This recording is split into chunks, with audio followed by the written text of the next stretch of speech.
Assalamualaikum warahmatullahi wabarakatuh. Selamat datang di pelajaran pendidikan agama Islam. Kali ini kita akan membahas materi tentang meyakini kitab-kitab Allah Subhanahu wa Ta'ala dan mencintai Al-Quran. Apa itu meyakini kitab-kitab Allah Subhanahu wa Ta'ala?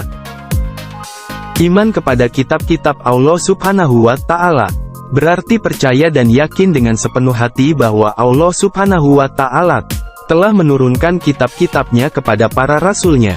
Ajaran yang terdapat di dalam kitab tersebut disampaikan kepada umat manusia sebagai pedoman hidup agar dapat meraih kebahagiaan di dunia dan akhirat. Allah Subhanahu wa Ta'ala berfirman dalam surah Al-Maidah ayat 16 yang artinya, dengan kitab itulah Allah Subhanahu wa Ta'ala memberi petunjuk kepada orang yang mengikuti keridhoannya ke jalan keselamatan, dan dengan kitab itu pula Allah mengeluarkan orang itu dari gelap gulita kepada cahaya dengan izinnya menunjukkan ke jalan yang lurus. 1. Kitab Taurat diturunkan kepada Nabi Musa alaihi salam pada abad ke-12 sebelum Masehi. Kitab Taurat diwahyukan kepada Nabi Musa alaihi salam pada abad ke-12 sebelum Masehi di Bukit Sinai. Nama Taurat berarti hukum atau syariat. Pada saat itu Nabi Musa alaihi salam diutus oleh Allah Subhanahu wa Ta'ala untuk berdakwah kepada bangsa Bani Israel. Kitab Taurat diperuntukkan sebagai pedoman dan petunjuk hidup bagi kaum Bani Israel saat itu. Adapun bahasa yang digunakan dalam kitab Taurat adalah bahasa Ibrani. Allah Subhanahu wa Ta'ala berfirman dalam surah Al-Mu'minun ayat 49 yang artinya, dan sungguh, telah kami anugerahi kepada Musa kitab, Taurat, agar mereka, Bani Israel, mendapat petunjuk. Apa saja pokok-pokok ajaran kitab Taurat? Pokok-pokok ajaran kitab Taurat. 1. Perintah untuk mengesahkan Allah Subhanahu wa Ta'ala. 2. Larangan menyembah patung atau berhala. 3. Larangan menyebut nama Allah Subhanahu wa Ta'ala dengan sia-sia. 4. Perintah menyucikan hari Sabtu. 5. Perintah menghormati kedua orang tua. 6. Larangan membunuh sesama manusia. 7. Larangan berbuat zina. 8. Larangan mencuri. 9. Larangan menjadi saksi palsu. 10. Larangan mengambil hak orang lain. 2. Kitab Zabur. Kitab Zabur diturunkan Allah Subhanahu wa Ta'ala kepada Nabi Daud alaihi salam untuk bangsa Bani Israel atau umat Yahudi. Kitab ini diturunkan pada abad 10 sebelum Masehi di daerah Yerusalem. Adapun kitab ini ditulis dengan bahasa Kipti. Allah berfirman dalam surah Al-Isra, ayat 55 yang artinya, dan Tuhanmu lebih mengetahui siapa yang di langit dan di bumi.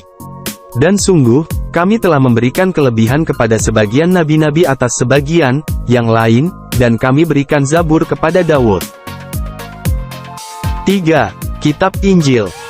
Kitab Injil diturunkan kepada Nabi Isa alaihi salam pada permulaan abad 1 Masehi. Kitab Injil diwahyukan di daerah Yerusalem. Kitab ini ditulis pada awalnya dengan menggunakan bahasa Suryani. Kitab ini menjadi pedoman bagi kaum Nabi Isa alaihi salam, yakni kaum Nasrani.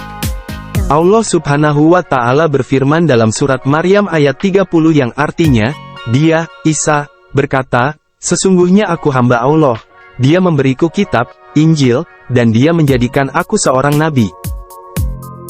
Isi kitab Injil secara umum yang pertama adalah perintah untuk kembali mengesahkan Allah Subhanahu wa Ta'ala. Yang kedua membenarkan keberadaan kitab Taurat. Selanjutnya adalah menghapus beberapa hukum dalam kitab Taurat yang tidak lagi sesuai dengan perkembangan zaman. Keempat menjelaskan bahwa kelak akan datang kembali Rasul setelah Nabi Isa alaihi salam, yaitu Nabi Muhammad sallallahu alaihi wasallam. Kitab selanjutnya adalah Al-Quran. Apa sih kitab Al-Quran itu?